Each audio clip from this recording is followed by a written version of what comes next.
noite. Boa noite. Boa noite. Boa noite. Boa noite. E aí, vamos fazer um brinde à nossa independência em 2 de outubro. Bora. 2 de outubro, né? 2 de outubro chegando. Salve, salve Maria. Salve, salve Soraya. Salve. Isa Maria, cheia de novidades. Depois a gente fala um pouquinho sobre isso. Glaucia, Paulette. Que bom que você está aqui com a gente. Glenda vai chegar daqui a pouquinho. Então vamos lá, gente. Um brinde. Tira uns fotos. Opa. Agora eu vou fazer assim.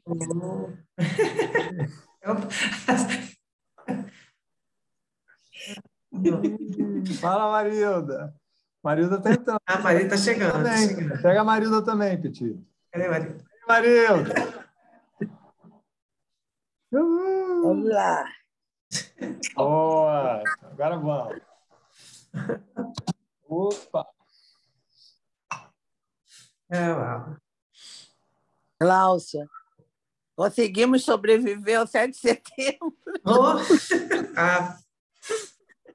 E tem um. Vocês viram eu coloquei aquele memezinho, aquela postagem do Coronel Siqueira, né? Que todo mundo pensava que ele ia dar o golpe. E ele veio fazer elogio do próprio Pinto. Isso aquela foi demais. Olha, gente, eu fiquei o dia inteiro vendo televisão. E na noite eu estava cansada, com uma vergonha. Mas que vergonha mesmo, mas uma vergonha, assim, triste. Aí depois eu vi muita gente estava assim, triste e tal. Eu esperando, é o medo, né? Passando no mundo todo, Marilda, que vergonha. Imbrochável, imbrochável. Gente, eu nunca imaginei que ele fosse falar aquilo. Eu esperava uma guerra civil. O homem vem com imbrochável, gente. Eu não aguentei, não. Eu estava igual o Ciro. O Ciro disse que estava lá em Minas, igual na resistência, para pegar em armas. O homem vem com imbrochável. Oh, meu pai. Então é um brinde à nossa independência, dia 2 de outubro. A nossa sobrevivência. A nossa sobrevivência. Bora. Ou então, Fábio, igual o pessoal também está colocando, que a nossa vai ser comemorada ano que vem. Nesse ano com certeza. Aí o gado cai fora. Essa não valeu, essa não valeu. Não, essa... Então vamos lá, pessoal. Hoje nós vamos dar prosseguimento, né, ao debate sobre o documentário O Capital no Século XXI, né? Foi lançado em 2019, do diretor e roteirista neozelandês, né? Zelandês, o Justin Pemberton. E ele é baseado na obra homônima, né, do Thomas Piketty, que foi lançado em 2013. Portanto, 7 anos depois, sai esse documentário, né? O livro do Piketty foi um best-seller mundial de economia. E hoje, então, nós vamos reexibir a segunda parte, já que nós fizemos um Cine Vitral no final de semana que passou. Então, a gente vai reexibir a segunda parte, fazer uma pausa de 10 minutos e, logo a seguir, a gente passa ao debate. Mas antes, eu gostaria de relembrar aqui para a gente 2 ideias centrais que são explicitadas, né, pelo Piketty no documentário e que servem de eixo ao pensamento dele. Né? Foi o que a gente, digamos assim, conversou, debateu na primeira parte do documentário.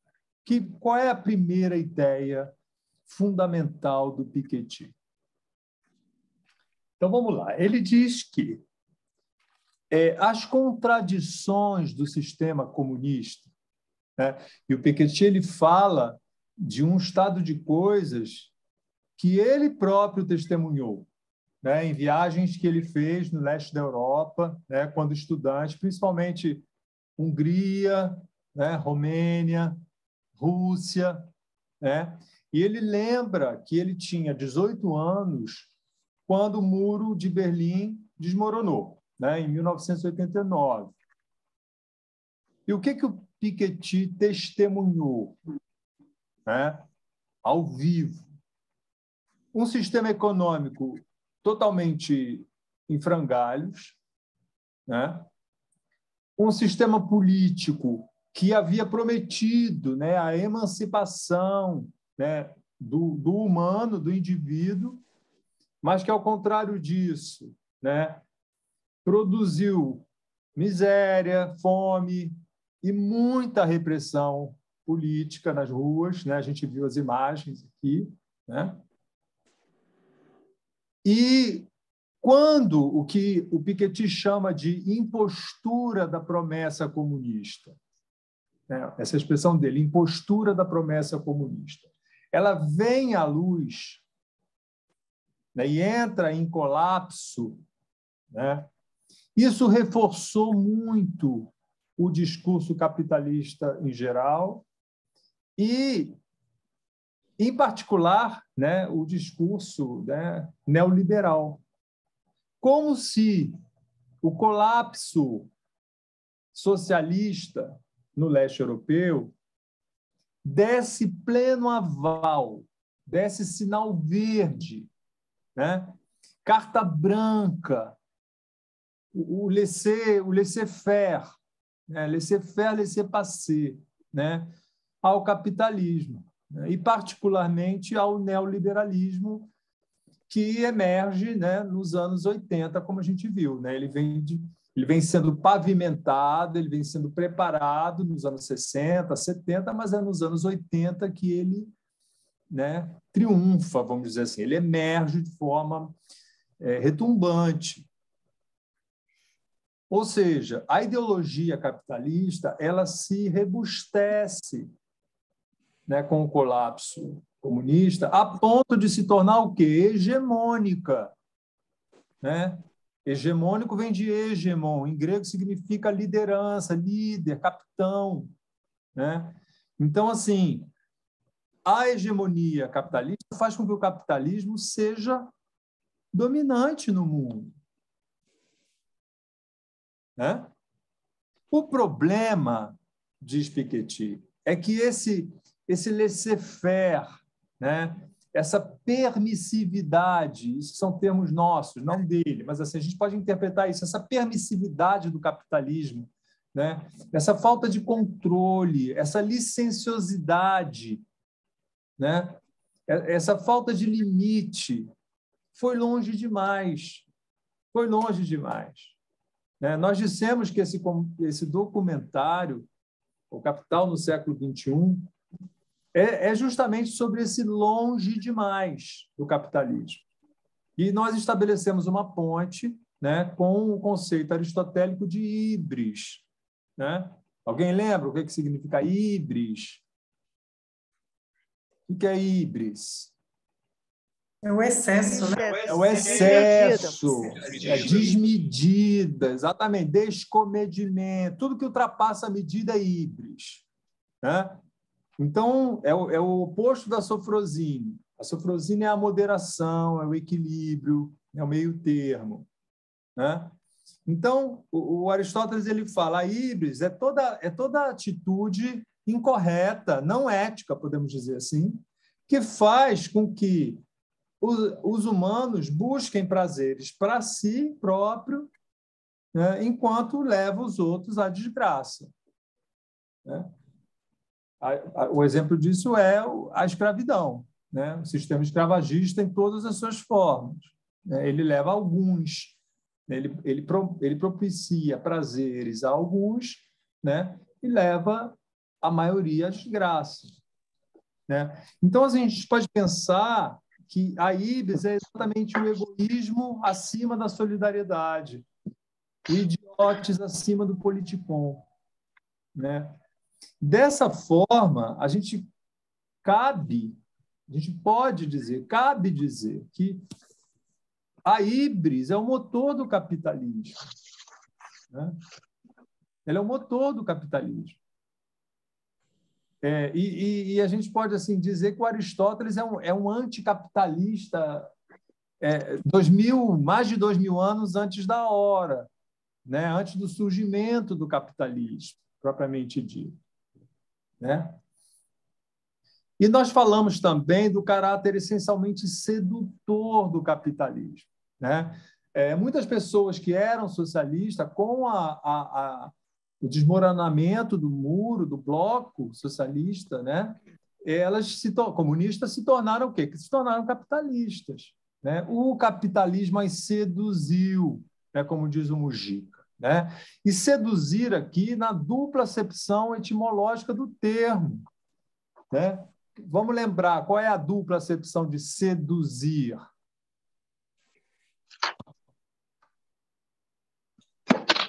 Tem ducere em seduzir, que é o induzir também, né? Induzir. Também. Ducere é conduzir, e a partícula C, ela é fora da rota. É fora da rota, indica um distanciamento. Então, seduzir é justamente colocar fora da rota, afastar do caminho, distrair, desviar. Mas no sentido, e aí a segunda acepção, no sentido moral também, né? Quando a gente fala sedução, tem um sentido moral, o sentido de se deixar corromper, né? De cair em perdição, de se perder, né? Até quando nós falamos disso aí, foi aquela parte da a pátria seduzida era subtraída, né? Exatamente. E de que forma o capitalismo seduz? Qual é a artimanha, qual é a astúcia do capitalismo? Ele vende felicidade, né? Ele vende felicidade. Consumo. O consumo, exatamente. Ele vende a promessa. Ele vende a promessa de felicidade através do consumo. Na lógica, né, Ana Cecília, na lógica do lucro, evidentemente, né? Os grandes donos do capital, eles ganham dinheiro só pelo fato de acumularem dinheiro. E, por si só, isso já gera dinheiro. Muito bem. A cantora Lorde, o Márcio agora virou fã, ele escuta ela toda, até dormindo, ele escuta a cantora Lorde, né, Márcio? Ela descreve esse consumismo, né, na música Royals, né?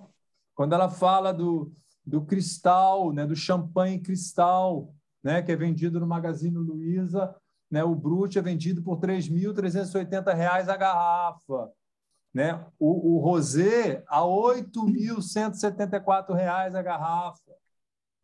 No Magazine Luiza, pode botar lá, ó, champanhe cristal. Que sedução, hein, Cláudio? Que sedução, hein, Cláudio? Que tentação, pois hein? Que tentação, hein?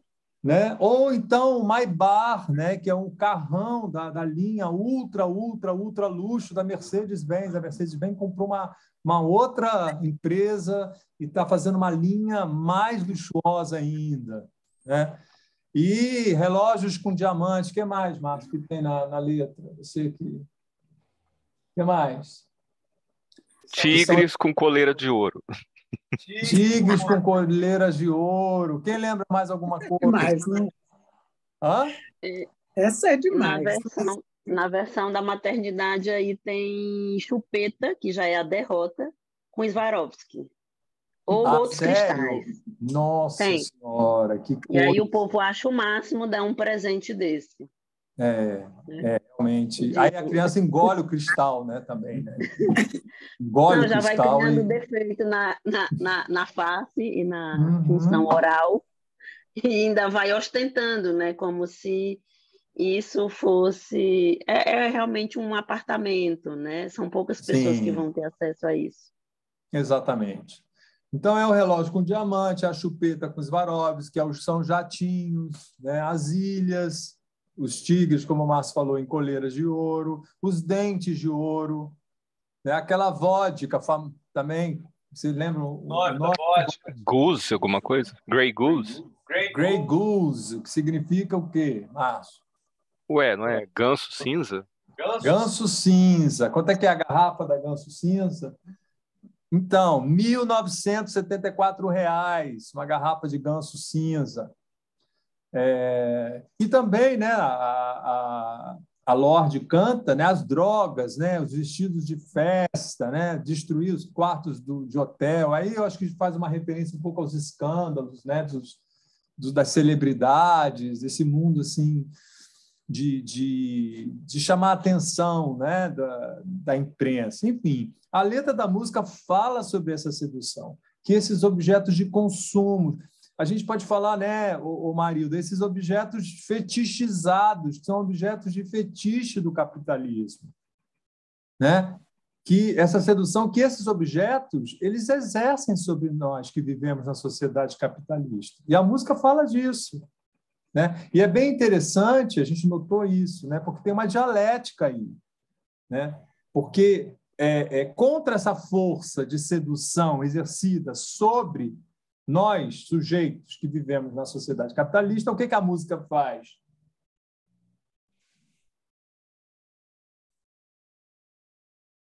O que a música faz? Ela fala que eles não se importam com isso, né? Que eles têm outros interesses. Ou seja, o que ela faz? Ela se contrapõe, né? A dialética é isso, é um movimento de contraposição, né? É como diz o Hegel, é a potência negativa. Só o humano tem essa potência negativa. É o que faz de nós humanos, é a potência negativa, é a potência de dizer não quero isso, não estou de acordo com isso. De não aceitar o dado naturalmente. Então, é interessante porque essa música, né, ela parte daquela frase, né, eu quero viver essa fantasia, né, mas ela está falando de uma outra fantasia, uma fantasia que o sujeito vai buscar a partir do seu próprio desejo. Né? E aí ela fala, né, nós não ligamos, nós não estamos envolvidos no seu caso amoroso. Né? E é interessante porque aqui o caso amoroso remete a Eros, que remete ao fetiche. Né? Interessante essa ponte, eu pensei nisso hoje. Nós não viemos do dinheiro, né? Ela diz, nós dirigimos Cadillacs nos nossos sonhos. Né? E nunca seremos beleza. Isso... A Argentina tem imensa capacidade de... Alguém está falando comigo? Não. Isso não corre no nosso sangue, esse tipo de luxo não é para a gente. Nós desejamos outro tipo de agito, de agitação. Né? Então, é interessante essa dialética que é apresentada aqui no documentário. Ao mesmo tempo que o capitalismo exerce sobre nós essa atração, essa sedução, há sempre a possibilidade da gente não aderir, né? Mas isso, é claro, que vai requerer, né, toda uma educação problematizadora, um outro olhar, uma mudança de olhar. Né? Então, a gente falou de consumismo, mas qual é a finalidade do consumismo? Né? Por que essa sedução do consumo na sociedade capitalista? É o prazer imediato, né? É o prazer imediato, mas em vista de quê? Pertencimento, né? Pertencimento de um grupo. Pertencimento de um grupo, mas assim, por que o capitalismo, o tempo inteiro, ele insufla na gente esse desejo, essa sedução de consumo? Para distrair, né, das coisas mais importantes. Para distrair, exatamente. E aí, de novo, a ambiguidade da palavra sedução, né?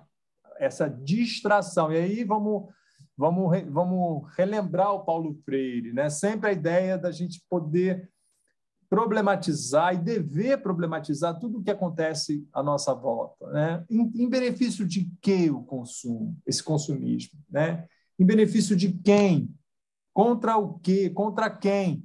E aí aquela frase do Chomsky, né, que eu vou trazer de novo aqui, né? Enquanto a população geral estiver passiva, apática, né, e distraída pelo consumismo ou pelo ódio às minorias, então, o que estão no poder podem fazer o que quiserem, e aqueles que sobreviverem estarão lá para contemplar, né? E aqui contemplar no sentido de passividade, né? Não é agir, né?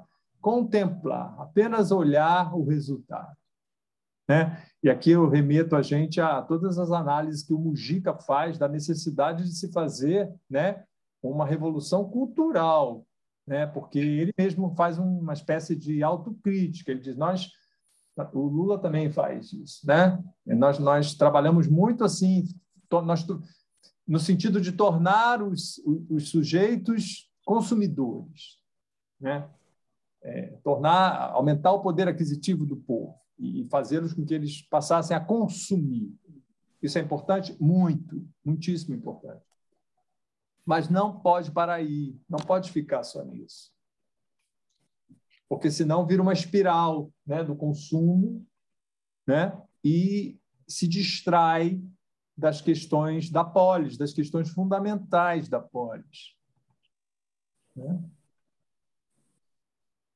Então, o capitalismo é uma sedução, né? A gente falou, não é uma solução. E essa sedução ela foi longe demais, né? Ela seduz, ela desvia, como a Ana falou aqui, ela distrai, ela arruína, ela desgraça, né? A esmagadora maioria da população, né, não tem nenhum ganho com isso, né? E a segunda ideia, né, até a gente falou sobre isso, assim, o título desse documentário poderia ser, né, também, né, uma sedução que foi longe demais, né? A segunda ideia fundamental do Piketty, que decorre dessa que a gente acabou de anunciar e que vai servir de base para uma tese do Piketty. É uma hipótese que ele vai formular, né? E que é a seguinte, dito de forma muito simples: essa hegemonia neoliberal, né? Essa fé infinita na desregulamentação do mercado, deixar o mercado agir ao bel prazer, né? Isso vem acompanhada de uma nova sacralização da propriedade privada, né? Ou seja, são dois termos, a gente chama a atenção para isso, né? São dois termos que remetem à religião, né? Uma fé infinita e uma sacralização. Tem uma coisa, é o Deus mercado, né? É a religião do Deus mercado. Isso tem como resultado uma desigualdade cada vez maior. E, junto disso, o aumento do nacionalismo, da xenofobia, exatamente como antes da Primeira Guerra Mundial. Então, assim, qual é a tese do Piketty? Ele diz: eu apreendo, eu tenho medo, né? Nesse início do século XXI, eu estou muito apreensivo, porque nós corremos o risco. Aqui que está a tese dele. Ele está enunciando uma ideia que é uma hipótese. Eu lanço a seguinte hipótese: há um risco de nós retornarmos a um sistema capitalista não muito diferente do mundo altamente desigual dos séculos XVIII e XIX. E a gente já falou isso, né? O neoliberalismo ele só avança retrocedendo, né? Nós até trouxemos o Adorno e o Horkheimer, né? Aquela frase magnífica, né? A maldição do progresso irrefreável, né, Isa? É a irrefreável regressão. Né? Na Europa do século XVIII e XIX, 1% da população, 1% é aristocrata. E o capital está todo concentrado nesse 1%. Qual era o capital no século XIX, fundamental? As propriedades. As propriedades, né? Propriedades rurais. As propriedades rurais, né? Os domínios, os castelos, né? Em todo o sistema feudal, né? Exatamente, que vem dessa herança feudal. Né? A gente fala a terra. O Tolstói, a família dele era aristocrata, né? Então, isso faz com que a renda, ou seja, o capital, esteja nesse 1% da população. O filho mais velho herda tudo. Não fica nada para os irmãos, nem para a família. Ele herda. Tudo fica concentrado nas mãos dele. Só pelo fato dele ter nascido primogênito.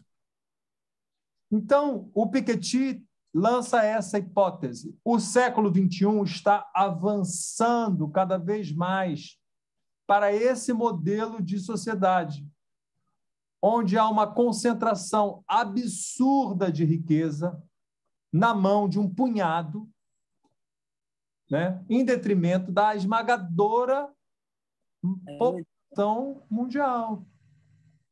Né? E quando isso acontece, né, quando o dinheiro, né, está concentrado na mão de uma centena de pessoas no mundo, né, elas passam a investir esse dinheiro no mercado financeiro. E elas ganham com isso. O dinheiro por si só, ele lucra. Então, não se investe na produção. E com o agravante ambiental, que a gente já mencionou aqui, né? O agravante ambiental, né? E esse problema, esse abismo social absurdo. Então, vamos lá. Em suma, esses dois eixos que eu queria trazer aqui para a gente lembrar de onde nós vamos retomar o documentário. Tá bom? Então, vamos lá. Boa sessão. A gente vai cortar o som. Tá. A gente vai cortar o som, né, de todo mundo para só ficar o documentário. Tá bom? Boa sessão para a gente. Obrigada.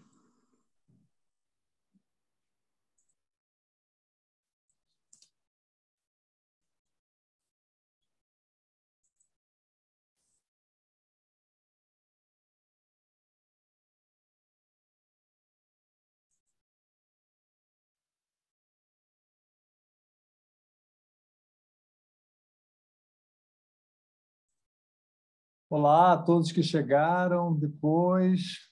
Ângela, salve, salve. Então, vamos dar 5 minutinhos para quem quiser, ou a gente já engata. Já vamos engatar, né? Tá tudo certo?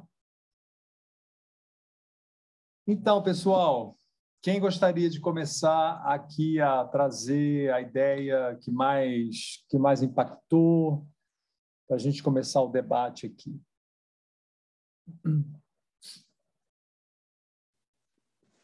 Temos um grande desafio pela frente, né? Tornar esse capitalismo um pouco mais humano, porque é bem interessante esse documentário. É um enorme desafio. Eu queria fazer uma pergunta. Vocês acham que é um documentário otimista? É um documentário que... Aí a gente teria que... Realista. Para mim, realista. A gente teria que definir... Para mim, um documentário bem realista. Realista. Mas ele abre caminhos, né? Ele abre horizontes. Sim. Né? A partir do momento que você abre o caminho para discutir, para pensar, abre caminhos. Não é um documentário que faz a gente afundar numa espécie de... Não, eu não senti isso. Não senti isso. Eu acho que abre caminho para discussão, para a gente discutir, entender o que está vivendo, o que nós estamos vivendo, né? E buscar caminhos, porque não tem. Acho que no final ele fala que não é impossível, né? Não é tecnologicamente impossível. Sim. Depende de decisão política. E ele fala que ele se diz otimista, né? O Piketty. Também tive essa mesma percepção. E eu acho que existe um otimismo, porque existe caminho. Não sei a vontade, né? Não sei como mudar. Assim, eu não consigo enxergar os caminhos de mudanças de forma tão rápida e tão fácil, mas eu acho que existem possibilidades que pode acontecer. Eu queria só falar uma coisa que chama atenção para um número que eu achei muito incrível. Quando eles falam que só 15% de todo o dinheiro que circula no mercado financeiro, Só 15% disso realmente vai para a produção. É emprestado para alguém que quer produzir alguma coisa, gerar emprego, né? E 85% é um dinheiro que fica girando dentro desse mercado especulativo e que não traz ganho nenhum para a sociedade, né? E aí, quando a gente fala do Brasil e desse dinheiro que entra no Brasil e sai com muita facilidade, dependendo de qualquer decisão que o governo federal tome, que não é exatamente igual o mercado quer, né? Essa volatilidade, esse dinheiro que sai. Eu fico pensando como resolver isso, como não ficar tão dependente desse dinheiro. E será que esse dinheiro é tão importante realmente? Porque se ele pode sair a qualquer momento, se ele não vai gerar nada em termos de produção, de emprego, de impostos para o país, é só um dinheiro que fica circulando. Então, esse dinheiro serve para algumas pessoas ganharem mais dinheiro, né? Para essa elite financeira, mas não sei se ele serve para o país. Então, me parece que a gente é muito enganado o tempo todo pela mídia, né? Que faz a gente acreditar que essa coisa de Banco Central independente, que o governo não pode fazer nada, que tem que deixar na mão do mercado. Para quê? Para eles continuarem ganhando dinheiro, né? Mas a população e não continua... produzindo bens, né? Exatamente. A não população continua na pior. Eu só achei estranho também esse percentual, porque eu não tinha ideia que era essa discrepância tão grande, né? A gente produz poucos bens e, na realidade, existe muita especulação nesse mercado. Assim, essa distância é muito grande, cada vez se tornando maior. E só para...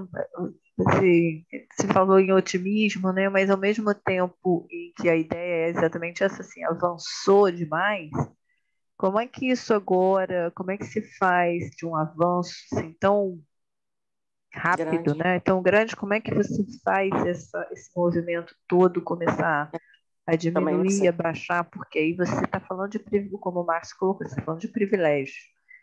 Privilégios de uma minoria, mas de privilégios. E aí como é que essas pessoas, como é que esse privilégio vai começar a ser deixado de lado? Até porque a maioria não tem a ideia, né? A gente está fazendo essa discussão porque a gente está tendo condições de fazer isso, de olhar por esse mas a grande maioria não tem essa ideia. Até está nessa automatização, inclusive, do capital. A distração, então, é tremenda, né? Com tudo. E aí, como é que você faz como é que você coloca isso na mesa, assim, para discutir? E isso, quem tem interesse de fazer isso mudar? Acrescentando a isso que você está falando. Essa minoria que detém o capital também detém o poder de comandar a narrativa. Sim. Né? Eles são os donos do poder, não só do dinheiro. Então fica muito mais difícil, né? O nosso Congresso é formado basicamente, sei lá quanto, 80% por empresários. Isso. Né? Quando você vê aquele cara da Havan do lado do Bolsonaro, qual é a relação que você percebe disso? É o poder, né? É impressionante. Assim, eu acho que é uma fotografia real do que a gente está vendo, do que a gente acabou de ver. E no dia da grupo pátria, de mensagem. E no dia o da grupo pátria, de mensagem. Né? Exatamente. Interessante que tem uma expressão no documentário que eu achei muito interessante, quando ele está falando dessa penetração, né? Dessa invasão cada vez maior, né? Do poder econômico na política, né? O Boulos fala isso, né? Do perigo da despolitização da política, né? Quando você faz com que a política fique dominada pelo capital, o que acontece?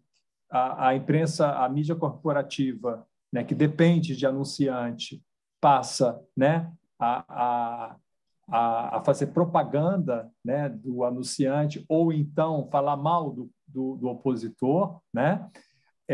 E o pior, né, que na hora de votar as leis, né, Aí tem a expressão do documentário, né? É $1 para cada voto, e não uma pessoa para cada voto. Substitui, né? Achei muito interessante, assim, $1 para cada voto e não mais, né? Uma pessoa para voto. Então, isso mostra a total negação da política, né? E quando ele mostra aquele jogo, né, que onde você dos dados, fantástico. É fantástico aquilo ali, né? Você vê que você não tem como sair da posição do status quo que você está para chegar no outro, porque você já tem um outro em vantagem, não tem a meritocracia, não tem nada, né? Você tem outro largando na frente. E o que eu achei mais interessante eu achei fantástico esse laboratório, fantástico.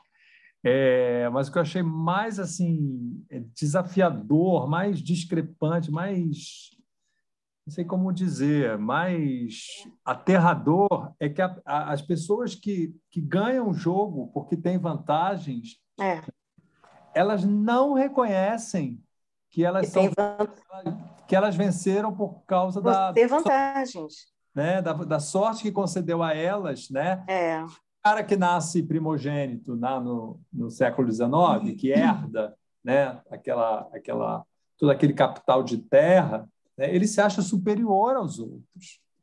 E ele coloca nesse jogo, eu achei esse jogo muito interessante, que a pessoa, ao longo do jogo, ela vai se empolgando, entendeu? E eu fiquei imaginando, será que se a gente, com tudo que a gente pensa, tivesse caindo nesse jogo, será que a gente também não seria seduzido? A palavra seduzido a sedução está aí.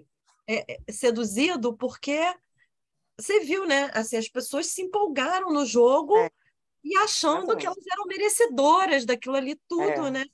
Então, foi essa percepção também que eu tive. E a sedução na pergunta inicial, né? Se anima, se desanima. Olha, eu tive uma sensação de que tem uma coisa aí que a gente está muito fora do controle.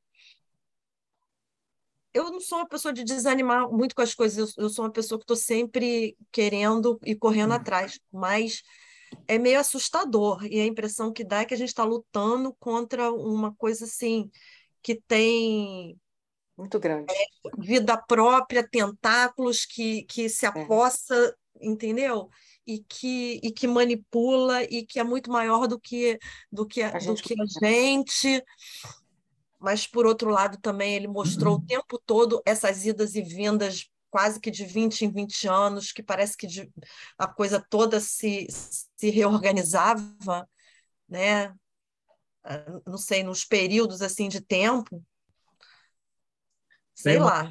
Tem uma frase que eu trouxe aqui para a gente, que ressoa, ecoa o que você está falando, uma frase do Heidegger que diz: onde mora o perigo, cresce, né, forças de salvação. Né? Onde mora o perigo, crescem as forças de salvação. Né? Então, acho que é bem isso mesmo. Uma outra... queria pegar carona no que o Márcio estava falando, na história, e também no que a Ângela acabou de falar, nessa coisa meio autônoma, né? Que parece que tem tentáculos e que escapa ao nosso domínio. Eu gosto muito da fala daquela Hannah Foroho.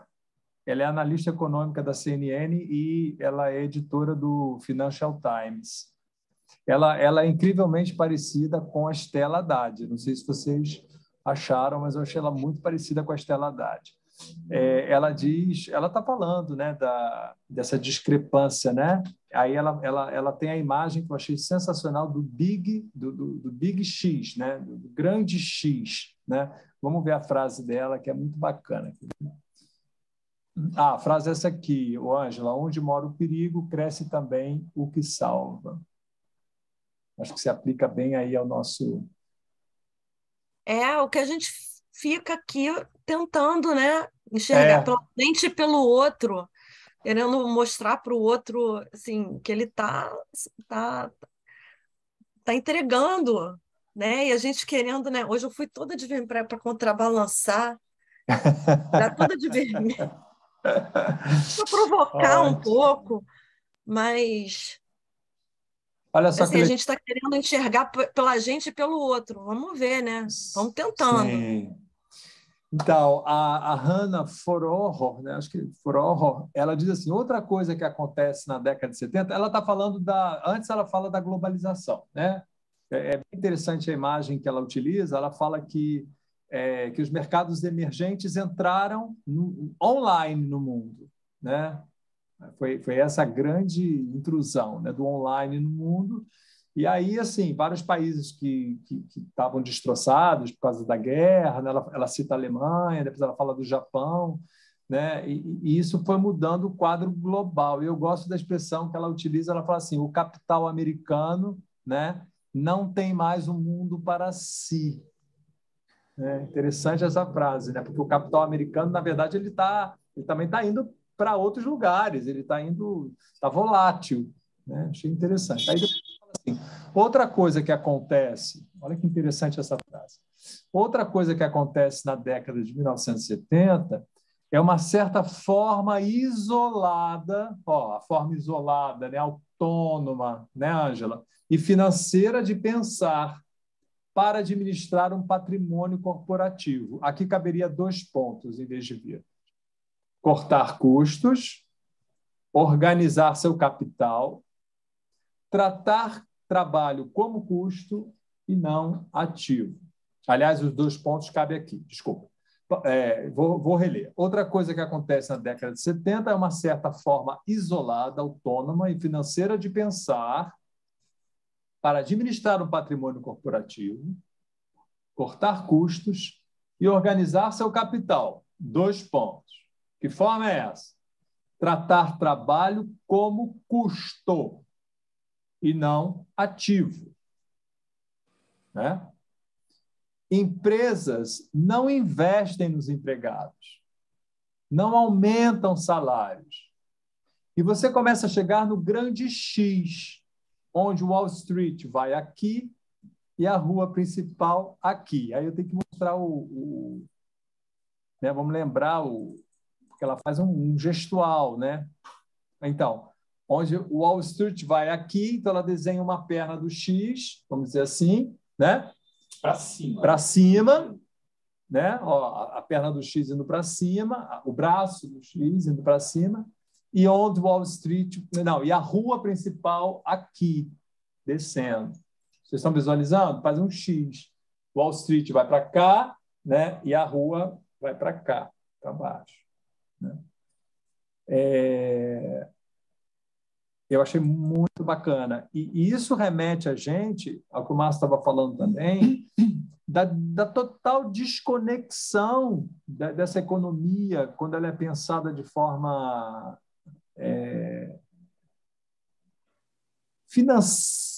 financeirista, sei lá, sabe? Quando se fala assim, não, mas o PIB está aumentando, é como a Conceição Tavares falou, né? Assim, ninguém come PIB, né? Assim, existe uma desconexão dessas teorias, dessas interpretações, dessas informações, né? Que a imprensa vai propalando, vai divulgando, que são completamente desconectadas da realidade, do concreto. O concreto é você sair na rua, andar e ver se as pessoas como é que elas estão se portando na polis. Né? E o que a gente vê? Um aumento drástico da miséria. Uma coisa dramática, né?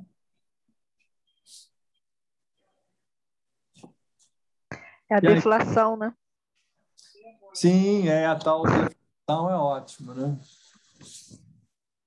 É interessante, só acrescentando assim, quando a Hannah está terminando a fala dela é entremeada com uma musiquinha ao fundo, e a letra da música diz assim, olha que legal, trabalhando das 9 às 17, que maneira de ganhar a vida, mal conseguindo, é tudo tirado e nada dado, eles só usam a sua mente e você nunca recebe o crédito. Isso basta para te endoidar se você deixar. É o jogo do homem rico, não importa como chamem, e você passa a vida enchendo a carteira dele, das 9 às 17. Essa música, ela está no fundo, né? ela entremeia a fala dessa frase que a gente acabou de...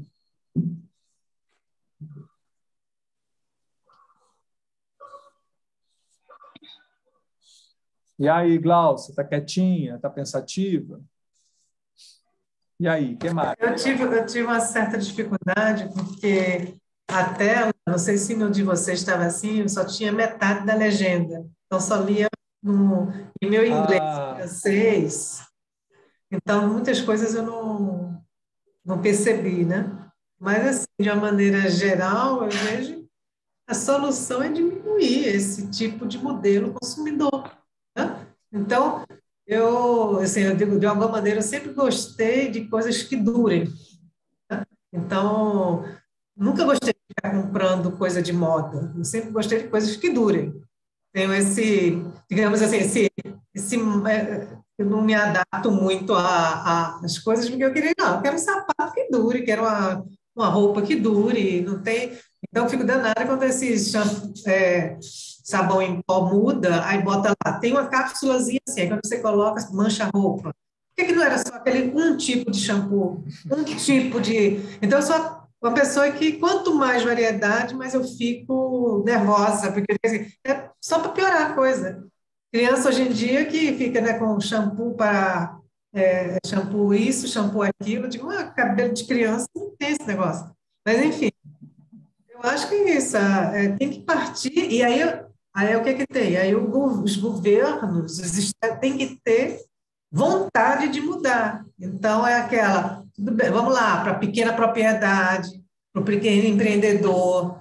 Então, vamos fazer a coisa certinha. Então, naquela cidade ali, então, botar o comérciozinho que sustentava.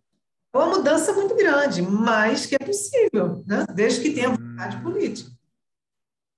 Mas aí você falou uma coisa, nossa, interessante, você falou, gosto das coisas que durem, mas hoje nada é feito para durar. Com esse propósito. Por isso que eu digo assim, que eu não me adapto a esse mundo de hoje, que as coisas mudam muito.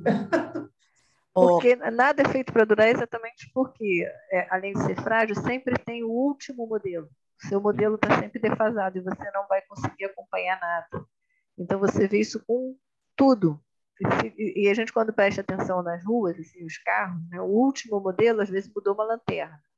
Mas ele já vale 50 mil a mais do que o modelo anterior e todo mundo quer o último. Ninguém quer ficar com aquele modelo. É interessante, Soraya, é que os modelos se traduzem numa série, né, em números, né? Então, você tem assim, ponto 4, aí depois o ponto 4 sugere que vai vir um ponto 5, vai ter um depois. Então, já gera uma ansiedade, né? Porque você quer... Mas você sabe que vai parar ali, não vai ficar ali. Não é ponto 4. Outra coisa, Cláudio. A Apple, por exemplo, ela tem uma política que você chega num ponto que você tem que trocar o celular porque ele não atualiza mais. Isso que eu ia falar. Com essa nova... o 5G, por exemplo, só entra nos celulares acima de 12. Eu vou voltar no exemplo. 12. Fala. Não, quando meus filhos eram pequenos, eu falei, gente, antigamente, quando a gente era pequeno, você comprava um álbum de figurinha, você ficava 6 meses com aquele álbum de figurinha, trocando, jogando, tentando comprar, até você conseguir completar o danado do álbum de figurinha. Aí, quando meus filhos eram pequenos, saía um álbum numa semana, 15 dias depois saía outro. Ninguém completava álbum nenhum, e aí você parava de aquele monte de figurinha lá, ninguém trocava mais, porque aquilo já não tinha valor nenhum. Você já tinha que ir para o outro álbum e ninguém completava álbum nenhum e já tinha mais um.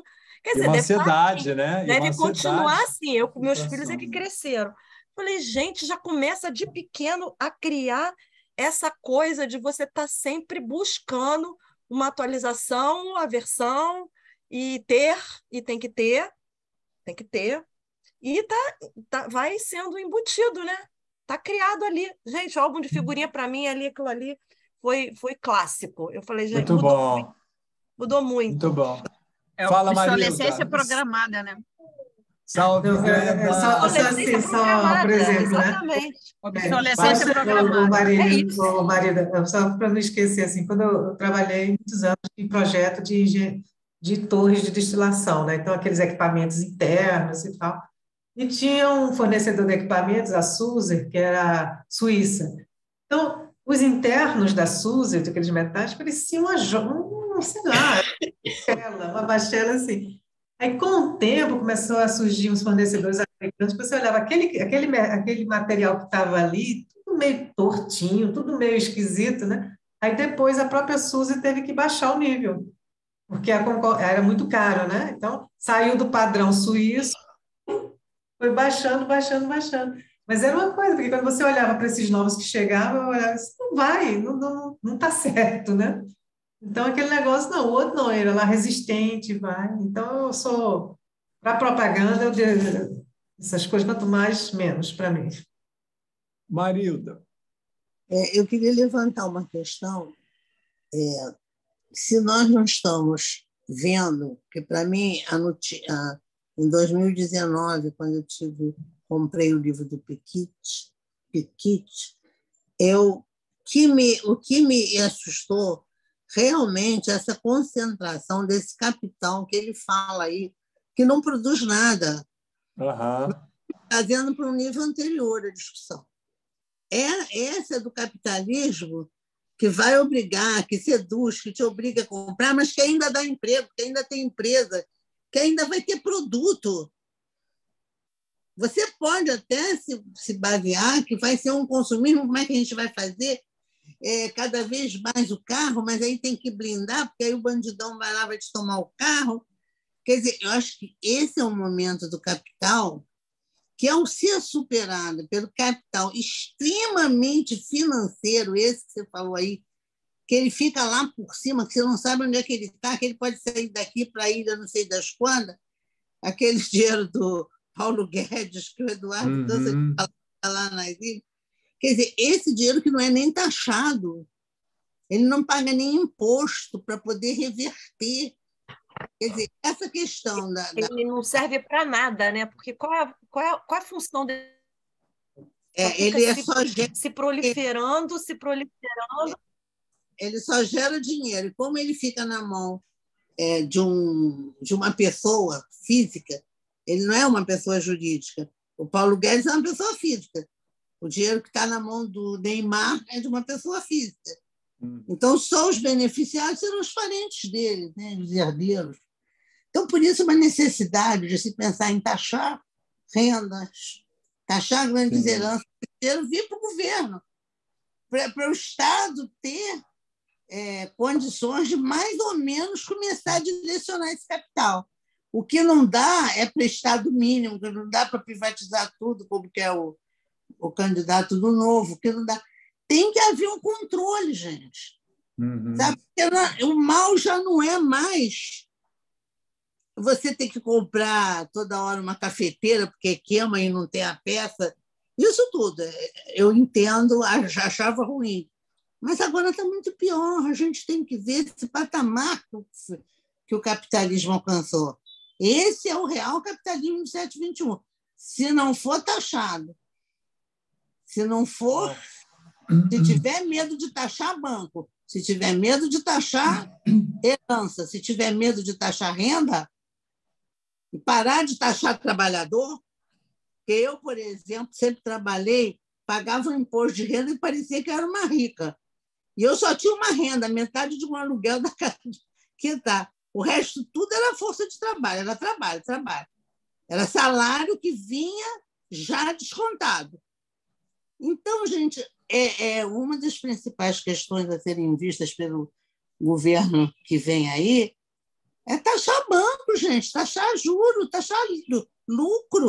Taxar fortuna, Vai taxar fortuna, porque aí vai ser tanta fortuna, que vai ser tanto dinheiro que eles vão ter que dar de imposto que não vai valer a pena. Eu, por exemplo, chegou no momento que eu não quero mais trabalhar, porque eles me taxavam 30%, eu não já arrumava emprego que fosse cobrir aquilo e ainda pagar meu imposto de renda. Entendeu? Como é que não dá? Se eles forem taxados, chega um momento que eles não têm onde botar, não têm o que fazer com dinheiro. Você me diz o que o Neymar vai fazer com o dinheiro que ele ganhou. Eu achei também muito interessante, Marilda, a ideia daquele rapaz que tá falando dessa volatilidade, né, do capital financeiro, que tem empresas que vendem empresas de fachada, que vendem contas que já tem sigilo bancário, né, e tudo mais, para essas famílias mega bilionárias, né?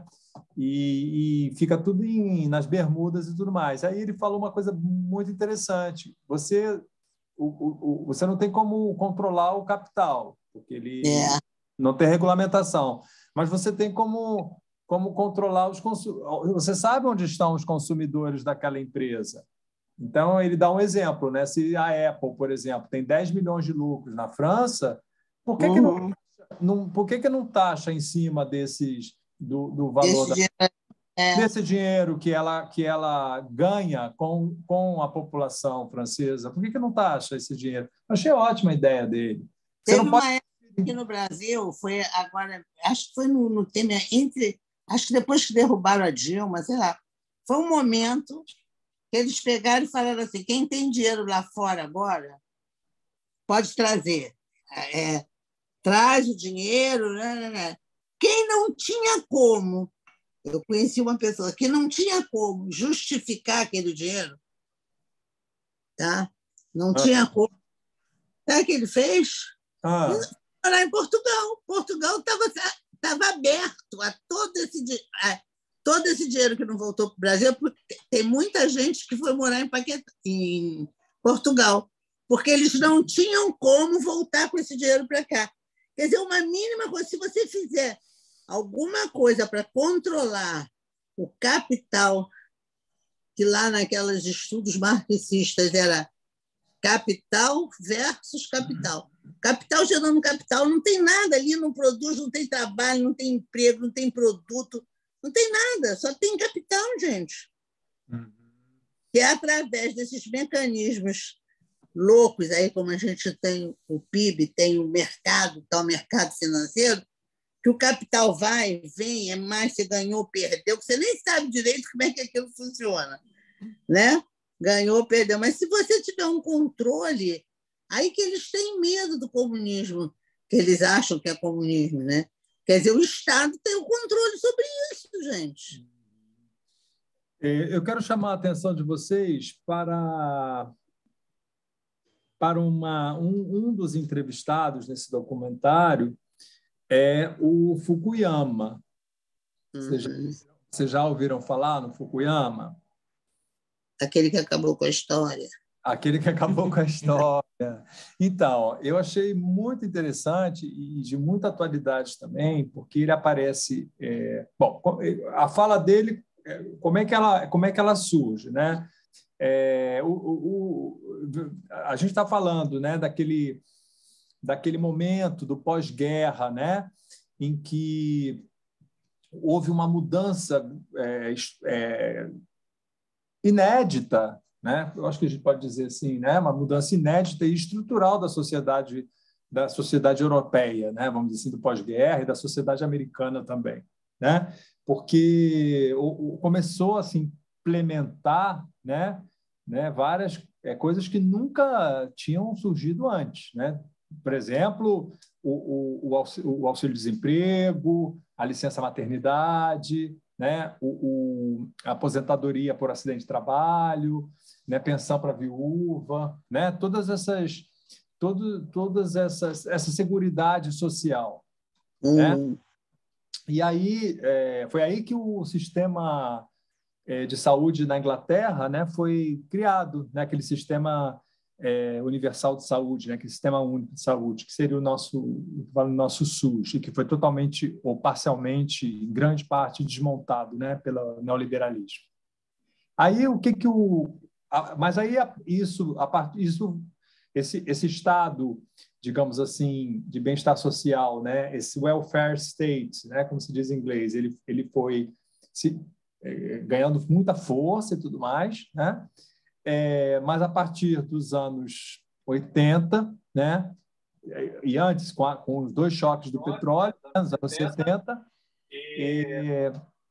as sociedades avançadas economicamente, né? Capitalistas avançadas, elas não conseguem, a produção começa a estagnar, ou então começa a recessão, né? A inflação aumenta, e aí os preços aumentam, e aí os sindicatos começam a reivindicar, protestar, fazer pressão, e aí aumenta o salário, mas ao mesmo tempo aumenta os preços, e aí tem aquela situação, né? Esse neologismo, né? Estagflação, né?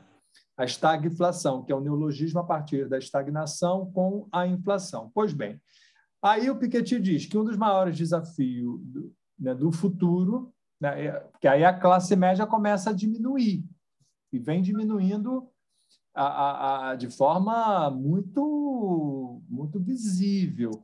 É interessante que no final do documentário ele fala que 2/3, né, nas economias avançadas, preste atenção, 2/3 da população nas economias avançadas estarão mais pobres do que os seus pais. Não é isso? Sim. Estarão mais pobres do que seus pais, ou seja, o natural numa economia avançada é que seus filhos estejam melhores do que você. Né? E tal não está acontecendo. Então, o Piketty fala, né, um dos desafios, né, ele lança essa ideia, que um dos desafios, um dos maiores desafios do futuro é se essa classe média vai continuar a encolher, com o risco de voltar a uma classe média pauperizada, como a que tínhamos há um século. Né? Ele fala isso. Muito bem. Aí, logo depois disso, né, nós temos o depoimento do Fukuyama, Francis Fukuyama, que esse senhor ele é um neoliberal, ele é um liberal, né? E ele lançou um livro. Na verdade, ele, como a Marilda falou, ele ficou famoso por uma expressão, o fim da história, né? Ele é filósofo, ele é cientista político também,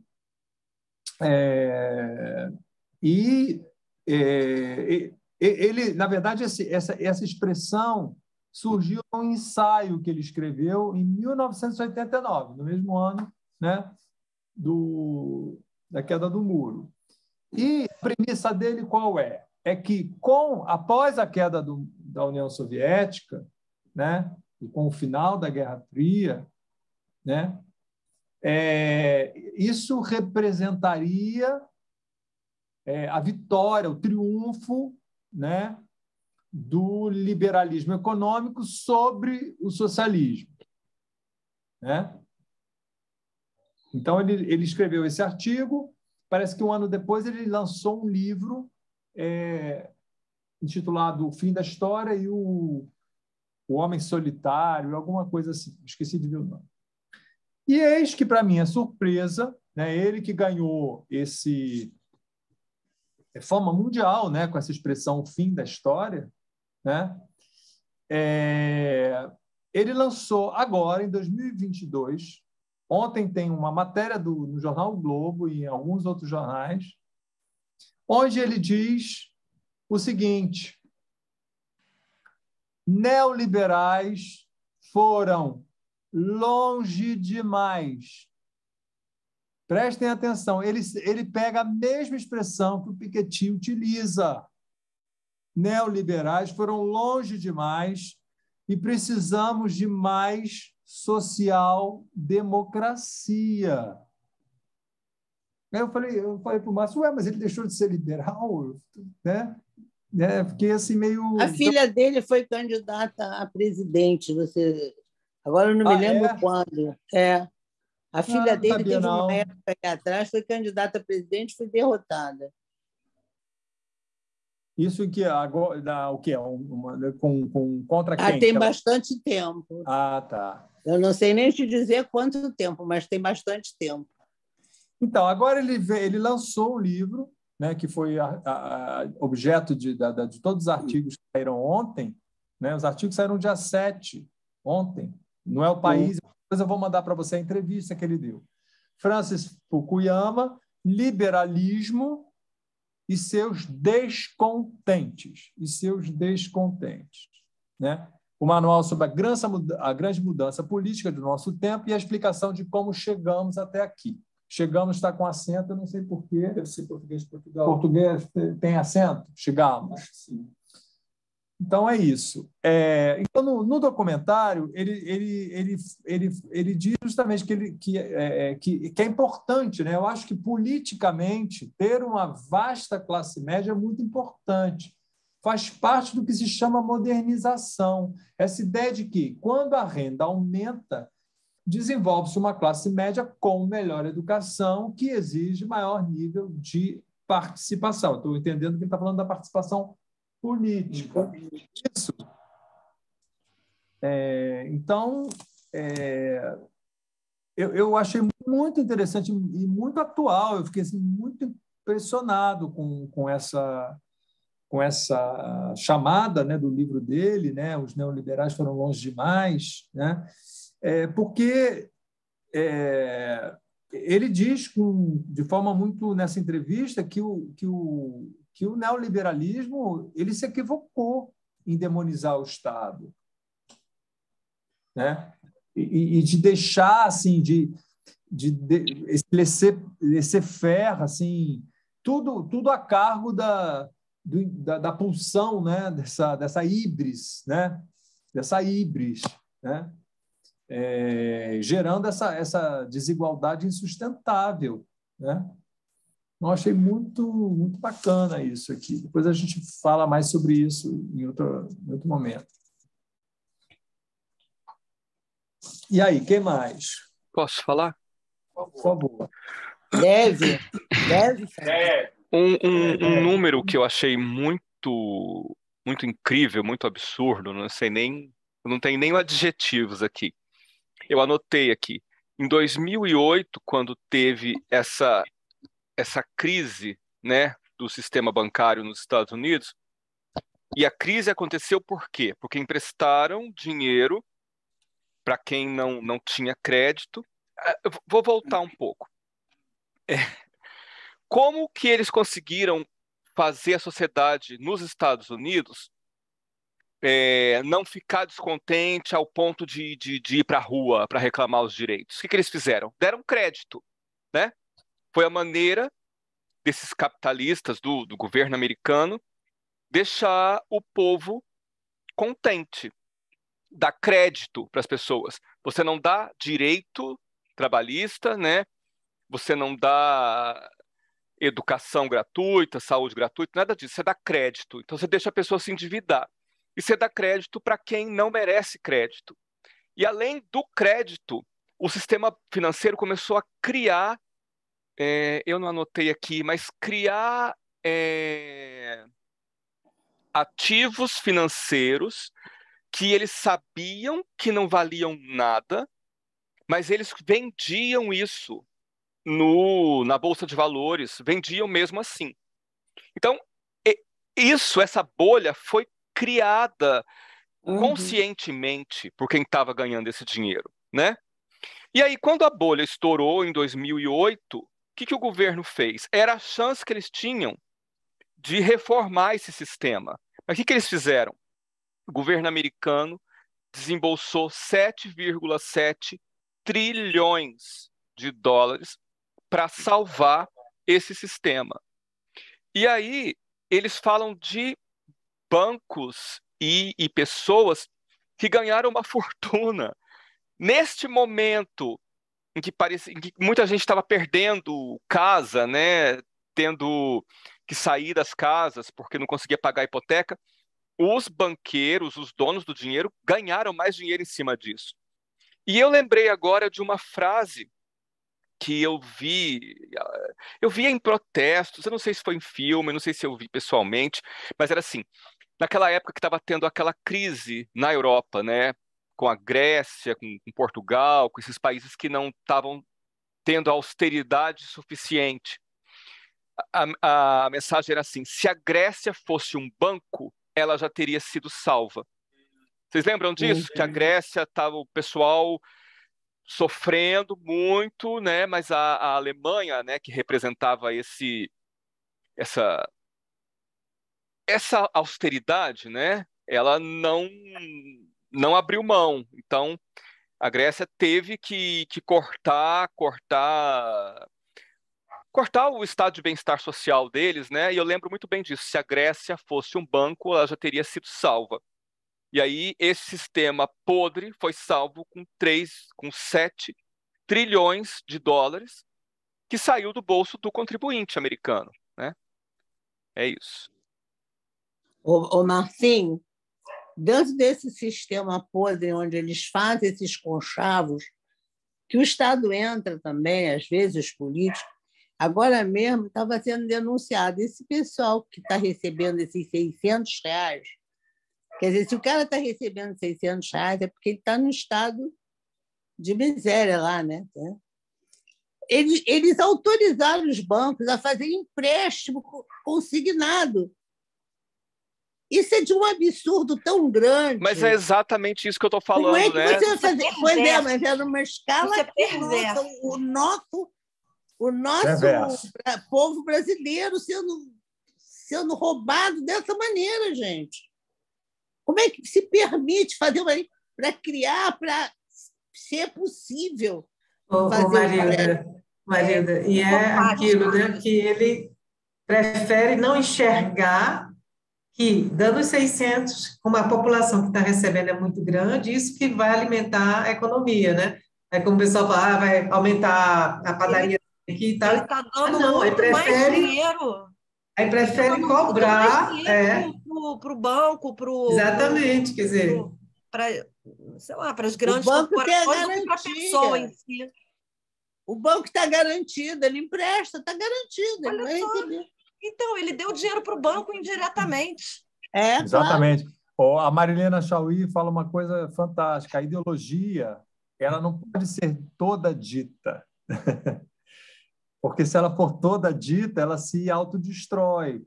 Tem que deixar brechas na ideologia. Então, tem coisas que você não pode falar. Você tem que deixar, assim, oculto. Nebuloso. Então, você fala assim, vamos dar um auxílio emergencial de R$600. Aí nem fala que é até dezembro. Vamos dar um auxílio. Oba, legal. E tem uma coisa. A pessoa que recebeu o auxílio, ela pode pegar o empréstimo consignado. Puxa, legal. Aí olha a sedução do capitalismo, porque aí seduz a pessoa. A pessoa não está podendo comprar nada. De repente, ela recebe R$600 e pode fazer um crédito, ela se sente consumidora. Cláudio, com licença, dá uma palavra, mas aí não é sedução, não. Aí é sacanagem mesmo. Porra. Putaria. Putaria mesmo. Porra. Tem que xingar. Sobre a ideologia, eu queria aproveitar e tem uma fala do Piketty que fala muito sobre essa questão. Eu achei muito interessante a maneira como ele coloca, né? Foi por ocasião quando os Estados Unidos perdem, né, aquele parque industrial automobilístico nos Estados Unidos. A Paulette está falando que a mulher do Daniel Silveira recebeu esse empréstimo. Como é que você sabe, Paulette? A pergunta que está no ar. Como é que você sabe disso? Então, quando ao desmonte, né, dessas... A gente até falou daquela cidade, né, a Detroit, né? E aí o Japão começa a produzir automóveis, né? A Ásia começa a suplantar os Estados Unidos nessa questão. E aí o Piketty ele fala que cada país sente a necessidade de contar a sua história, né? A questão da narrativa, né? Então, vamos ver o que o Piketty diz.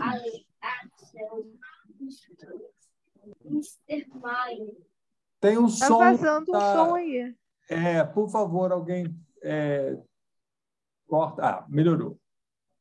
Olha que bacana. Isso fala da ideologia. Olha, cada país, né, sente a necessidade de contar uma história do porquê é mais rico que o outro, ou porquê ficou mais pobre. Então, é a história que Reagan e a Thatcher contam à opinião pública americana e britânica. Nos Estados Unidos, se tem a impressão de estarem sendo alcançados pela Alemanha e pelo Japão, por esses países que perderam a guerra. E foi em cima disso que Reagan e também a Thatcher se apoiaram ideologicamente para dizer: olha, nós estamos sendo alcançados por todos esses países. É preciso mudar alguma coisa. O que a gente pode mudar? É por causa do nosso seguro social, o Estado-providência, o welfare state, que a gente implementou logo após o New Deal. Se alguém quiser dar uma palavrinha sobre o New Deal. Foi isso que nos amoleceu, né? Esse Estado-providência, né? Foi isso que nos amoleceu. Portanto, é preciso retornar ao capitalismo mítico, uma espécie de capitalismo de empreendedor do século XIX. E é assim que nós vamos nos redinamizar. Eu achei muito interessante essa expressão capitalismo mítico, né? Porque, por vários motivos, mas eu queria focar num deles, né? Nós, na nossa realidade aqui brasileira, contemporânea, fascista, atual, né, se evoca, né, e a extrema-direita, ela neoliberal, no nosso caso, ela sempre se apoia na ideia de um passado mítico, de um passado que, na verdade, nunca existiu. Num passado onde não havia corrupção, né? Onde havia uma moralidade ilibada, né? Coisas desse tipo. Então, isso seduz muito as pessoas, né? Isso é muito sedutor, a ideia de você voltar a alguma coisa mítica, né? Psicanaliticamente, seria assim, um estado pré-castração, né? Cláudio, eu li esse capitalismo mítico como uma coisa assim. O capitalismo é exploração. É a exploração do capital sobre o trabalho, o máximo que ele puder. Mas aí veio aquela história toda, nós fomos cedendo, fomos fazendo concessões e os outros países passaram. Nós temos que retomar aquele capitalismo primeiro, sabe? Aquele que vai tirar o sangue do trabalhador. E não vai dar saúde, escola, nada desse bem-estar social. Aí entra a questão do empreendedorismo, né? Do voluntarismo. Se você quer, você consegue, né? A precarização do trabalho está muito baseada nisso. Você vai ser dono do seu tempo, né? Vocês viram em Nova York, né? Como tem gente entregando de bicicleta também, né? Como aqui. Vocês viram, né? O cara de bicicletinha ali, o cara não tem nada. Se ele ficar doente, ele não tem nada. Se a bicicleta quebrar, ele não tem nada. Se ele tiver um acidente, ele vai ter que pagar a cirurgia, ou, enfim, cuidado com ele, né? Essa questão da ideologia realmente ela é fundamental, né? Fundamental. A gente não pode pensar nada sem pensar que ideologia está narrando aquele processo e o que ela está escondendo, o que ela não está dizendo, né? Porque na hora que a gente diz, ela vai por água abaixo, vai pelo ralo. Acabou? E aí, o que mais? Quem quer... o New Deal. Quer falar uma coisa sobre o New Deal? Quem quer falar um pouquinho sobre o New Deal? Não? Ninguém? Então, vamos pesquisar para a semana que vem. Vou... Fala, Marildo. O New Deal. Dever de casa. O dever de casa, o New Deal. Né? Foi a partir desse New Deal que se implementaram, né, todas esses benefícios, né, sociais começaram a ser implementados nos Estados Unidos, né? e em outros lugares também foi no pós-guerra isso, né? Então, o dever de casa para a aula que vem.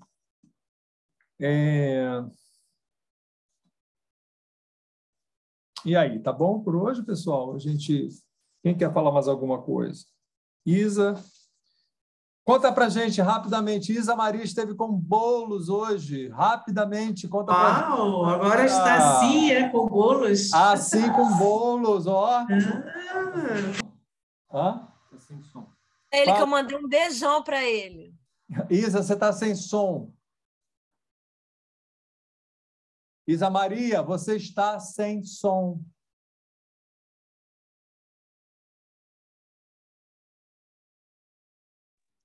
Isso. Agora está certo?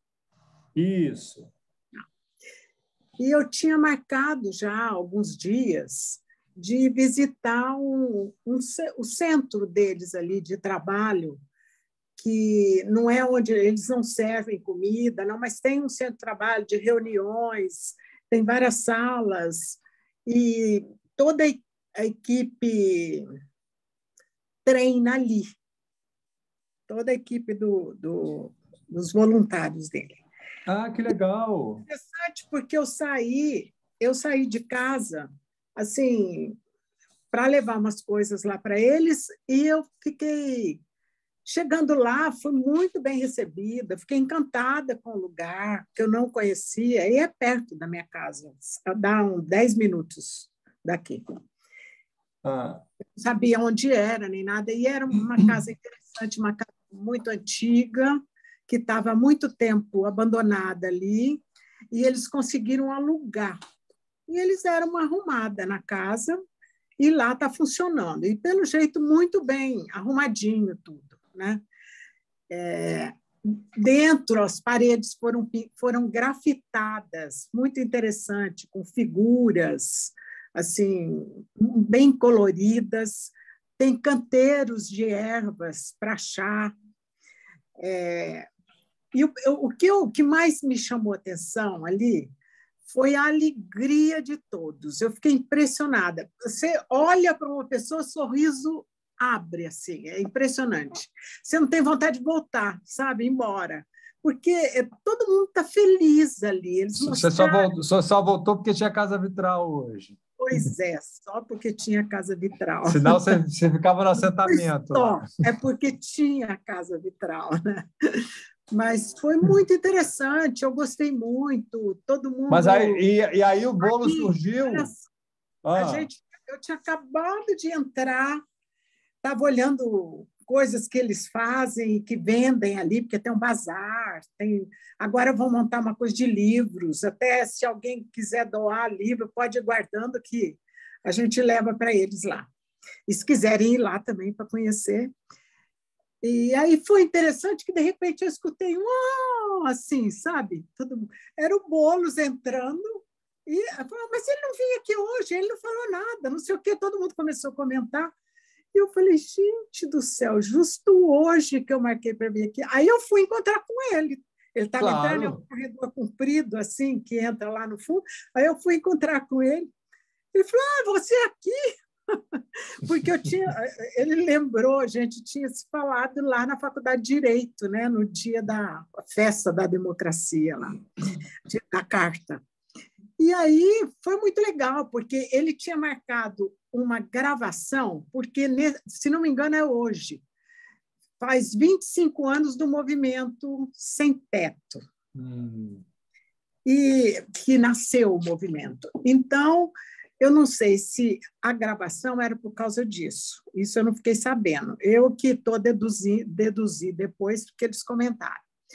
E aí veio o pessoal de gravação, tudo, mas mesmo assim eu tirei foto com ele, a gente trocou umas palavras ali, mas ele estava com pressa, porque já tinha... Aí a moça até falou para mim, posso falar com o táxi que está te esperando para ele me arrumar um táxi para levar o Boulos no aeroporto?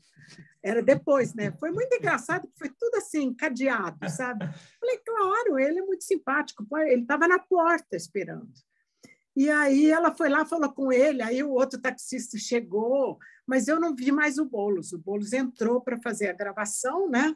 Eu fiquei lá o tempo necessário, conversei muito com todos eles, eu gosto de saber como é que funciona tudo, né? E ficamos conversando, eu gostei muito. As fotos que você colocou lá no grupo estão lindas, lindas, tudo muito caprichado, muito, muito bonito o lugar. O lugar é muito interessante e é muito caprichado, todo. E essas paredes pintadas, grafitadas também, são muito coloridas, é gostoso. Lá dentro ficou um lugar agradável, assim, muito interessante. E eu fiquei muito feliz de poder ter conhecido isso, e foi muito bom. Ô, Isa, eu gostaria de tanto sugerir que você, já que está, né, ela já está com esse privilégio, amiga, convide-o aqui para isso aí, uma aula da Cássia Fitral. Eu falei isso para ele uma vez. Agora tem que esperar passar a eleição. Isso, claro. Mas depois, com certeza... a eleição.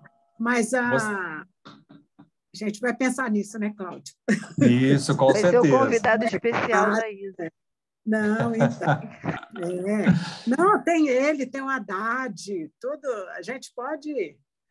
Vamos ajeitar isso. Inclusive convidado quando a gente finalizar a leitura do livro dele, que já está bem próximo. Pois é, a gente já pode chamá-lo para um bate-papo, né? É muito bruxo. É muito cru. Pode programar e a gente tem que falar antes para ele, bem antes, né? Ele é compromissadíssimo. Tá bom, gente. Bom, alguém quer falar mais alguma coisa? Glenda, fala para a gente uma coisa. Como é que sobreviveu a sua reunião de condomínio? Não, eu saí depauperada de lá. Fez bem, fez bem. Mas precisava ir. Tem que mudar, é muita gente... enfim, difícil, mas vai melhorar. E aí, quer comentar alguma coisa sobre o documentário? Alguma coisa que você chegou a falar um pouquinho? Não pegou. Não, daqui não. Falta ainda ver. Vou ver se eu vejo a segunda parte lá do quem está aqui. Joaquim está aqui hoje. Dá um beijinho. Dá um salve, alô Joaquim. Hoje você está bem acompanhada. Oi, Joca. Me lembrou do tempo, você sumiu. Joaquim, verdade. Que isso. Bom, vamos fazer a nossa foto aqui. Então... Hoje ele chegou com figurinha, Ângela. Lembrei de você, dele. Mas não é. Essa da figurinha. Concordo 100%. Mas está ele aqui com a figurinha. Não, e Ângela, eles não vão lembrar dos álbuns deles e a gente lembra dos nossos. São R$4 um pacote de figurinha, gente. R$4 um pacote de figurinha. Absurdo. Caraca, Então vamos lá, pessoal. Tira um shotzinho da tela. Então, todo mundo aí. Agora aqui o Marcinho vai fazer uma foto nossa, todo mundo. Legal. Vamos lá. Ó, eu e o meu gatinho. Vamos lá, olha. Vamos lá. Oi, como é que é o nome do seu gato? É lindo, Oliver. Oliver. Uau! Olha lá, Oliver. Que lindo. Não. Faz velho.